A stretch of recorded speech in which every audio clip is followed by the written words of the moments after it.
Perkenalkan, saya Eva Meliani Bru Pasaribu, anak dari almarhum Riko Sempurna Pasaribu, yang merupakan korban pembunuhan berencana dalam pembakaran terhadap seluruh keluarga saya di Kabupaten Karo, Sumatera Utara. Tidak hanya ayah, ibu, adik, dan anak saya juga ikut tewas dalam kejadian tersebut, yang dimana peristiwa tersebut kuat dugaan saya dikarenakan pemberitaan ayah saya selaku jurnalis. Dan sekarang majelis, saya tinggal sebatang kara. Itu ayahnya jurnalis apa dulu? Tribrata TV. Tribrata TV di Kabanjahe. Di Kabanjahe. Yang diberitakan itu tentang apa? Tentang ini nanti saya jelaskan. Oke, silakan. Majelis. Saya meyakini berdasarkan bukti-bukti dan pemeriksaan yang dilakukan oleh pihak kepolisian bahwa peristiwa ini terjadi karena ayah saya memberitakan bisnis judi yang diduga dibekingi oleh oknum TNI. Ayah saya secara berturut-turut memberitakan isu tersebut pada tanggal 21, 22, dan 23 Juni 2024 serta pada tanggal 26 Juni 2024, satu hari sebelum pembakaran terjadi. Dalam pemeriksaan dan bukti-bukti yang telah ditemukan, terungkap bahwa 1. Ayah saya didatangi oleh Koptu Herman Bukit yang meminta agar ayah saya menurunkan atau meng-takedown berita terkait bisnis judi. 2. Ayah saya merasa terancam dan mengatakan akan meminta perlindungan ke Polda Sumut. 3. Ayah saya mengirim pesan bahwa ia merasa sangat terancam oleh Koptu Herman Bukit, dan pesan itu juga ia sampaikan kepada Kasat Reskrim Polres Tanah Karo. 4. Koptu HB juga mengirim pesan kepada Pemret ayah saya agar menurunkan berita tersebut. 5. Dari hasil investigasi, ayah saya dihimbau untuk tidak pulang ke rumah karena alasan keamanan. 6. Bebas Ginting, seorang pengawas lokasi judi yang diberitakan, justru tidak memiliki masalah apapun dengan ayah saya, melainkan hubungan mereka sangatlah akrab. 7. Bebas Ginting pernah menelepon saya dan mengatakan bahwa adanya keterlibatan Koptu Herman Bukit tersebut, bahkan menyampaikan bahwa Koptu Herman Bukit itulah yang menyuruh dia melakukan pembakaran. Ke-8, Bebas Ginting juga menyampaikan di persidangan bahwa ada pihak lain yang terlibat dan para eksekutor menerima uang 1 juta rupiah sebagai bonus karena telah melakukan pembakaran.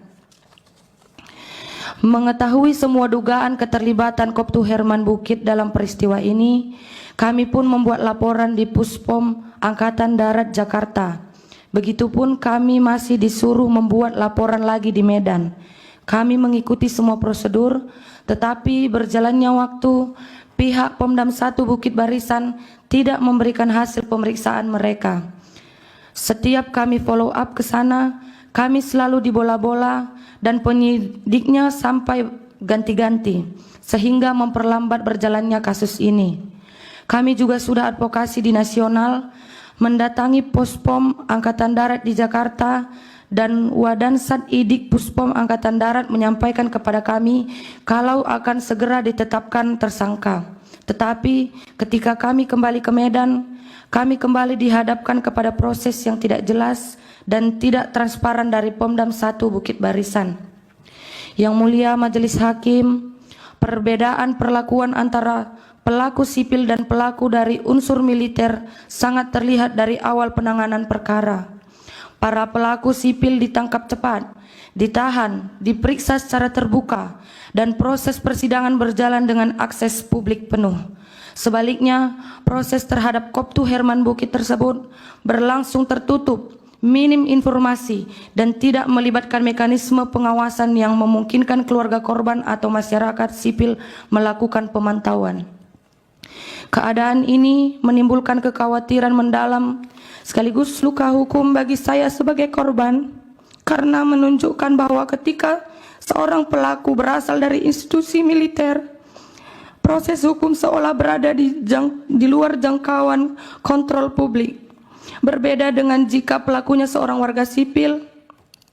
Dalam konteks ini, pemberitaan media secara konsisten menggarisbawahi bahwa ketertutupan peradilan militer dan kewenangan internal institusi TNI berpotensi membuat proses hukum terhadap anggotanya tidak akuntabel dan rawan melahirkan impunitas. Fakta bahwa Koptu Herman Bukit, meskipun telah disebut dalam banyak keterangan, bukti elektronik, serta kesaksian para pihak, masih tetap bertugas dan tidak diproses secara transparan. Bagi saya, merupakan bukti nyata terjadi ketimpangan perlakuan hukum.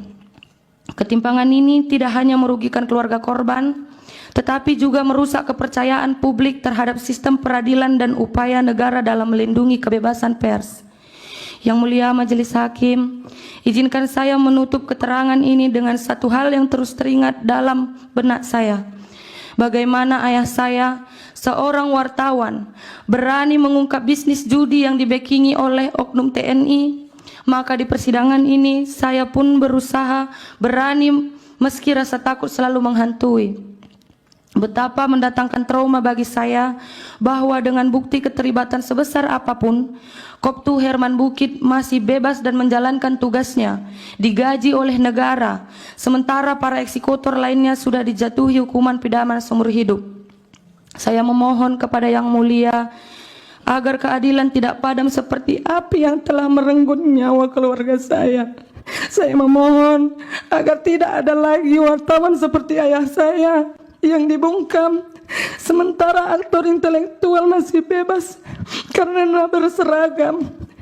Saya berharap ke depannya setiap kasus yang terlibat atau diduga melibatkan oknum TNI tidak lagi dibedakan dengan orang sipil dan dapat diperiksa bersama-sama tanpa adanya perbedaan perlakuan di hadapan hukum, sehingga korban seperti saya dapat benar-benar merasakan keadilan.